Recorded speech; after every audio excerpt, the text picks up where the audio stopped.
Good day, ladies and gentlemen. Welcome to Santos City. I am Jeremiah Daniel, and I'm here with a phone that was released late 2015 in the Infinix Hot 2 hands-on in-depth review. Stay tuned, guys.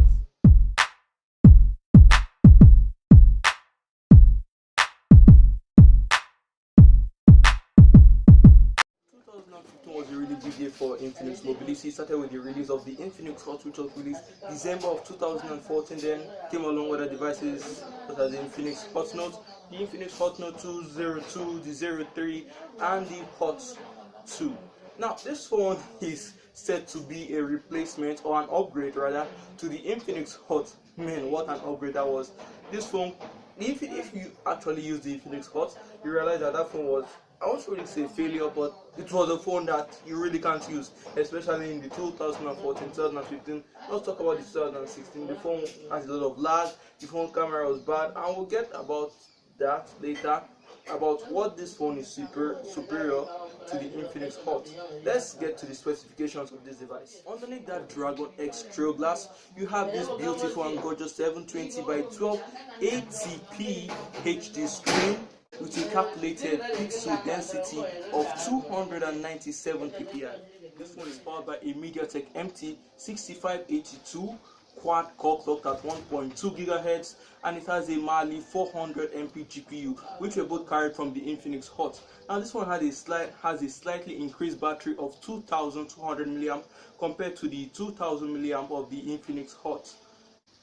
And it also has 2G and 3G network. And now, since we're talking about the hardware, I would like to mention that the battery of this phone is removable. This phone has all the basic things you expect from an Android phone. It has flashlight, it has 2G, 3G network, it has GPS, it has AGPS.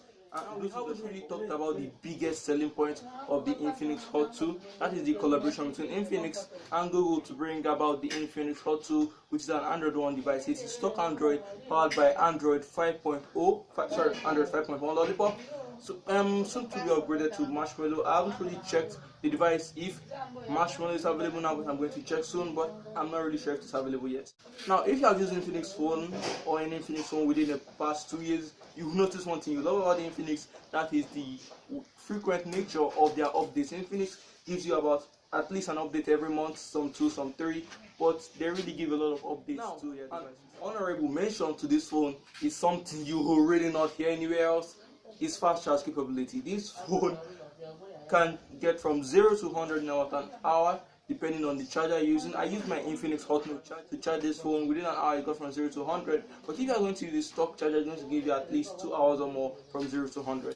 But if you're going to use the fast charging capabilities of this phone, you have to use at least the Infinix Hot Note charger, fast charger, or the Infinix Note 2 charger, or pretty much any other charger that's supported by the phone. And they probably did not add this to the phone because of the budget pricing of the phone. Yes, we know it supports fast charging and all, but what does this battery pack? What really does this battery have? And the battery is not really amazing. You can have about 2 hours or greater of gaming time in the phone, but that will just simply be Temple Rush, Candy Crush, games that aren't really graphically intensive. But if you're looking to play other games like Gangster Rio, Gangster Vegas, Grand Theft Auto, Liberty City, Grand Theft Auto San Andreas, you're not going to have really much minutes, or sorry, hours of gaming time.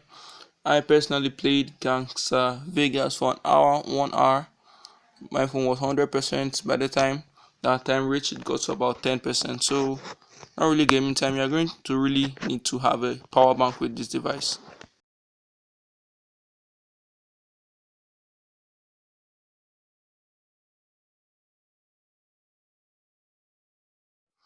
The device is very fluid more often than not, but when you try to hammer the device with a lot of tags, it starts giving you some bugs. But for now, it's moving very smoothly. Video playing, game playing is actually very smooth. But don't try to go over crazy with multitasking, even with the 2 GB of RAM.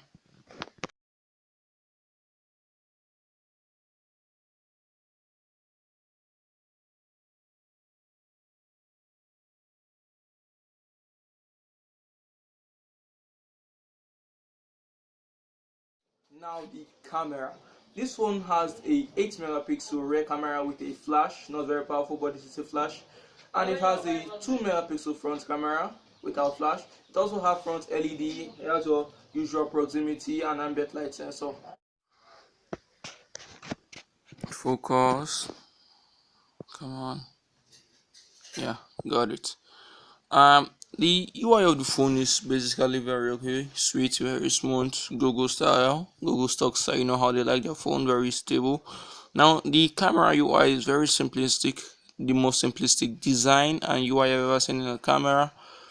But it kind of sacrifices some things. It doesn't give you that control over some certain things you want, such like ISO, exposure, and even resolutions. So it was kind of a bummer for me, but it's still kind of good, especially with the lens blur picture. I'm going to show you some practical samples of what I took with both the normal camera mode and the lens blur mode.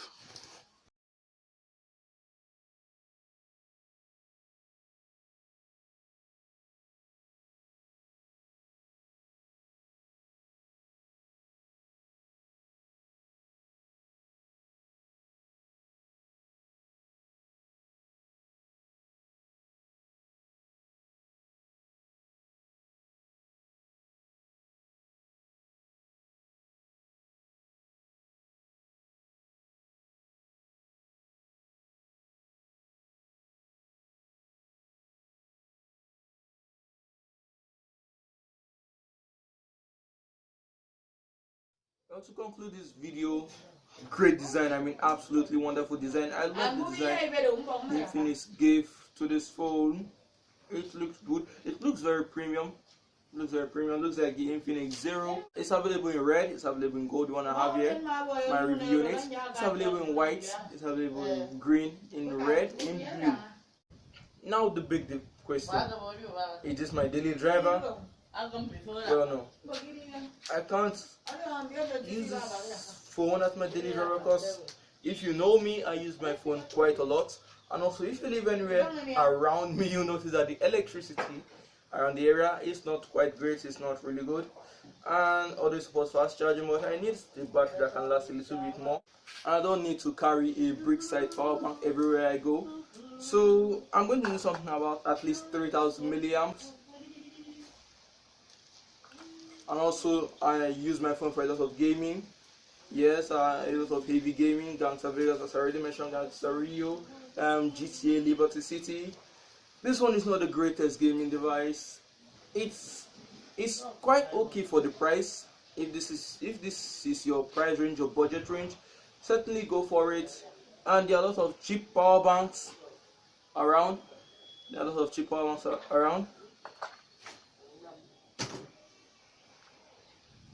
But the quad-core 1.2 GHz MediaTek MT6582, it's quite okay, but I did notice a lot of lag in this phone. Yes, you are going to get a lot of lag, a lot of bugs on the phone. I try to update it every time, but still, Infinix, there are many things that Infinix needs to do in this phone.